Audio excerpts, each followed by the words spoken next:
अब ग़ज़वा तबूक की बात करते हैं तो उससे पहले आपको ग़ज़वा मोता और ग़ज़वा हन्नैन की बात करनी होगी, फिर आपको जाके समझ आएगी कि ग़ज़वा तबूक का मामला क्या था।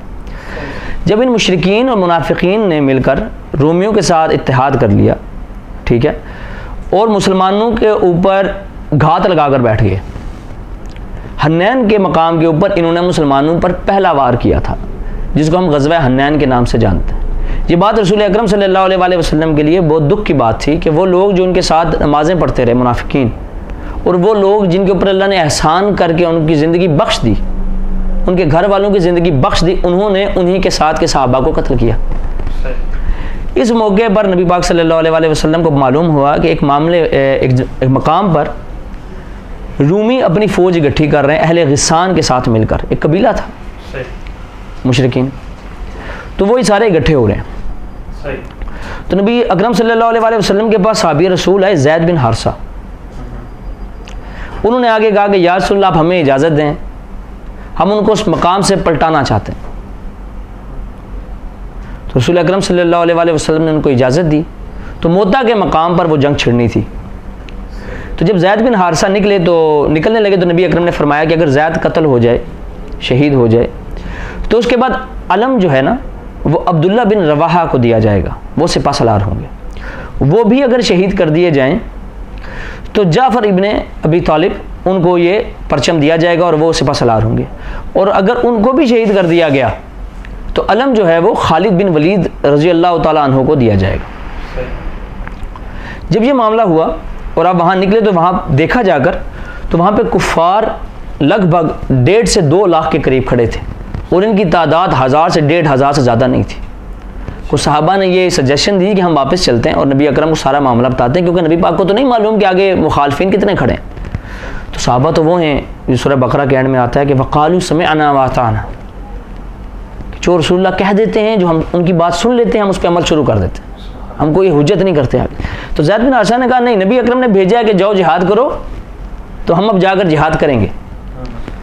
तो वहाँ से फिर मामला उठा और फिर वहाँ जंग हुई और एक बड़ी स्ट्रेटेजिकल एक शहीद हुए साहबी। अच्छा, यहाँ तक मुसलमान कम थे, कुफार ज़्यादा? हाँ, यहाँ तक नहीं, वो तो उनको तो मालूम ही नहीं था ना कि वहाँ पर कितनी आगे मुखालिफ फोर्स खड़ी है। सही सही। इनको नहीं मालूम था कि हमारे कबीले भी जाके रूमियों के साथ जुड़ना शुरू हो गए।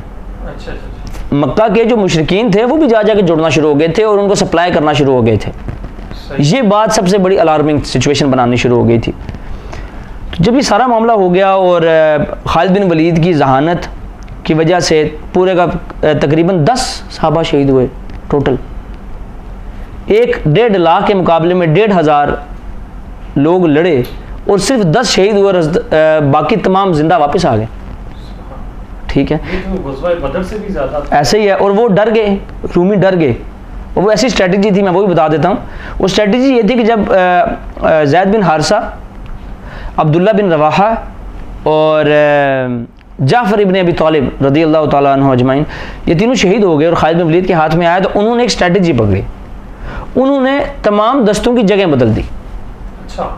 यानी कि जो सामने खड़ा था उसको पीछे ले गए, जो पीछे खड़ा था उसको सामने ले गए, जो राइट खड़ा था उसको लेफ्ट ले गए, लेफ्ट वाले को राइट ले गए।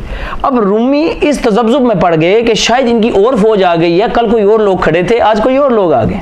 अच्छा अच्छा अच्छा। इस तरह उन्होंने रिट्रीट किया और रूमी डर के वहाँ पे दुबक के बैठ गए। तादाद में 10 गुना से भी ज़्यादा थे, और वो वहाँ दुबक के बैठे और पीछे नहीं आए। और खालिद बिन वलीद पूरी की पूरी दस्ते को बचाकर वापस नबी अकरम सल्लल्लाहु अलैहि वसल्लम के पास ले आए। ये था ग़ज़वा मोता। इसके बाद अब रूमियों को मालूम हो चुका था कि ये जो मुसलमान है ना, इनको ऐसे टैकल करना आसान नहीं है, तो इनके लोग ख़रीदने पड़ेंगे, इनके लोगों को बिठाना पड़ेगा। सही। तो उन्होंने वो मुनाफिकीन जो पहले ही तैयार बैठे थे बिकने को, अच्छा, वो तो पहले ही तैयार बैठे थे। वो तो वैसे भी आपको पता है कि जब ग़ज़वा बदर में भी और ग़ज़वा उहद में भी नबी अकरम ने फरमाया कि आओ जिहाद करो, तो उन्होंने कहा कि हम लड़ क्यों रहे हैं, हम बैठ जाते हैं, हम इनसे कोई मुफाहमत कर लेते हैं, हम घर ही बैठे रहते। कुरान में आता है कि तुम्हारा घर बैठना, तुम कहते हो मैदान जंग में जाएंगे तो कत्ल कर दिए जाएंगे, तो क्या घर में रहोगे तो मौत नहीं आएगी तुम्हें? हाँ, ये कुरान ने भी कहा। ये इनका नज़रिया था ना। तो जब ग़ज़वा तबूक हुई और रसूलुल्लाह ने फरमाया, ये 40 से ऑनवर्ड शुरू होती है, 35 से ऑनवर्ड, आप सूरह तौबा में 35 से ऑनवर्ड शुरू होती है, आप इसको पढ़ना शुरू करते हैं। तो आपको मालूम होता है कि अल्लाह फरमा रहा है कि तुम्हें तुम्हारा माल ज़्यादा अजीज़ है, कह रहे हो कि भाई हमारे बागात हैं, हम बागात छोड़ के चले जाएं, हमें 2 ऊँट एक्स्ट्रा मिल रहे हैं, हम ऊँट छोड़ के चले जाएं, मेरी तबीयत ख़राब है, मैं बीमार हूँ, हुज्जतें। तो इस सारे मामले में कुछ सहाबी थे जो बग़ैर किसी हुज्जत के रह गए। अच्छा, उनमें एक थे हज़रत काब बिन मालिक रज़ी अल्लाह तआला अन्हु, वो खजूर के बाग वाले। हाँ जी, दूसरे थे हज़रत मर्रारा और तीसरे थे हज़रत हलाल। ये तीनों रह गए पीछे। जब नबी अकरम सल्लल्लाहु अलैहि वसल्लम ग़ज़वा तबूक से वापस आए तो सब ने आगे अपनी ना माज़रतें पेश करनी शुरू की। तो सबसे आखिर में ये तीनों आए और उन्होंने कहा कि या रसूल अल्लाह, हम आपसे कोई बात छुपाते नहीं हैं, हमारे पास कोई उज़र नहीं था जाने का, हम वैसे ही नहीं गए, हमें माफ़ करते हैं। झूठ नहीं बोला उन्होंने आगे रसूलुल्लाह को, तरबियत है ना सर, झूठ नहीं बोला। उन्होंने जब आगे ये बातें उनको कहीं, ठीक है, तो रसूलुल्लाह ने फरमाया ठीक है, अब इनसे कोई बात नहीं करेगा। बिल्कुल, मोहब्बत तो है लेकिन फिर सज़ा भी है, अब कोई बात नहीं करेगा। 40 दिन तक किसी सहाबी ने उन तीनों से बात नहीं की। उनकी अपनी ज़मीन उन पर तंग होना शुरू हो गई थी। ये कुरान के अंदर जब आप सूरह तौबा पढ़ते हैं तो आपको समझ आती, अपनी ज़मीन तंग होना शुरू होगी। फिर रसूलुल्लाह सल्लल्लाहु अलैहि वसल्लम ने फरमाया कि इन तीनों की बीवियां भी इनसे अलग हो जाएं। और जब ये तीनों बिल्कुल इस पॉइंट पर आ गए कि यार अब तौबा कर कर कर कर तौबा कर कर तौबा, सूरह तौबा की आयत नंबर 117 में अल्लाह फरमाते हैं कि मैंने उन तीनों की तौबा कबूल कर ली। सुभान अल्लाह। सब सहाबा ने भी बुलाना छोड़ दिया, बीवियों ने भी चली गई। और वह काब का, हज़रत काब का वाक़या बड़ा खूबसूरत है कि वो ज़ोहर की नमाज़ पढ़ने आए, नबी करीम सल्लल्लाहु अलैहि वसल्लम ने चेहरा मोड़ लिया, फिर दूसरी तरफ से हुज़ूर ने चेहरा मोड़ लिया, और फिर वो काब नमाज की हालत में हुज़ूर को देख रहे हैं, और नबी करीम सल्लल्लाहु अलैहि वसल्लम जब काब नहीं देखते तो हुज़ूर देखते हैं।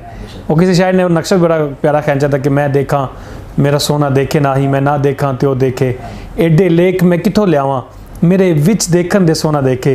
गुलाम फरीदा बूहे यार दे मरिए, सोना देखे या ना देखे। बेशक।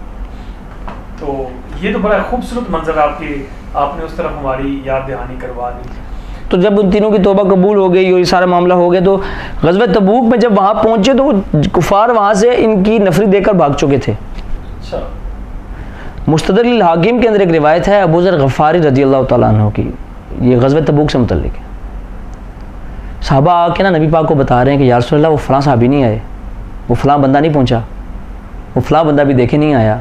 तो अचानक किसी बंदे ने कहा कि या रसूल अल्लाह, अबू ज़र नहीं आया। तो रसूलुल्लाह ने फरमाया कि रुक जाओ, अबू ज़र आ रहा है, अबू ज़र आएगा, अबू ज़र रुकेगा नहीं पीछे। तो उनका घोड़ा भी, ऊँट जो था बीमार हो गया था, तो वो ऊँट का सामान अपनी कमर पे लाद के तो नबी पाक के पीछे पीछे चलना शुरू हो गए। तो वो दूर से आता हुआ कोई शख्स नज़र आया, तो आपने फरमाया कि ए आने वाले शख्स, अबू ज़र हो जा।